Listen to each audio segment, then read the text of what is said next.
In Game of Thrones Season 3 Episode 4, lots of things happened. It starts with Arya and her friends meeting a group called the Brotherhood Without Banners. They're taken to see their leader, the Rose of Myr. Arya is surprised to see him because he brought back a guy named Beric from the dead. Arya wants them to punish Sandor Clegane, the guy who hurt her friend Micah, but they say they'll only do it if he's guilty. Next, we see Daenerys Targaryen's journey.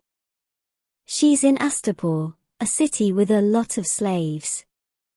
Daenerys wants to buy some slave soldiers called Unsullied. She speaks with the slave master, Krasnys, and agrees to trade her dragon for the Unsullied. But she tricks Krasnys by speaking in a different language and commands the Unsullied to kill him. She also frees all the slaves, and they start following her because they're grateful.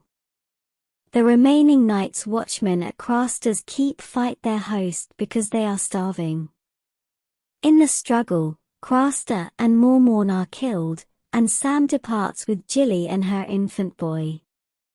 Back in King's Landing, Varys explains to Tyrion how he got to be a eunuch and then reveals to him the captured wizard who banished him. He counsels Tyrion to wait patiently for his revenge. Margaery Tyrell is doing charity work and showing she cares about the people. Sansa Stark helps her, and we see how kind Margaery is. Sansa's old friend, Loras Tyrell, tells her about his plan to marry her and take her away from King's Landing. Meanwhile, Robb Stark and his army are struggling. They're trying to cross a river, but the Freys, who are helping them, are getting impatient. Robb apologizes to Lord Frey for breaking his promise to marry one of his daughters, and they make a new deal. Robb will marry a different Frey girl after the war is done. Theon's rescuer betrays him, returning him to the prison for more torture.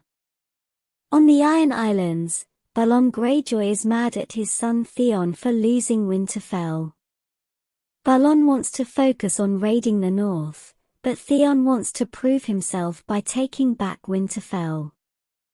Balon doesn't agree and makes his sister Yora lead the mission instead.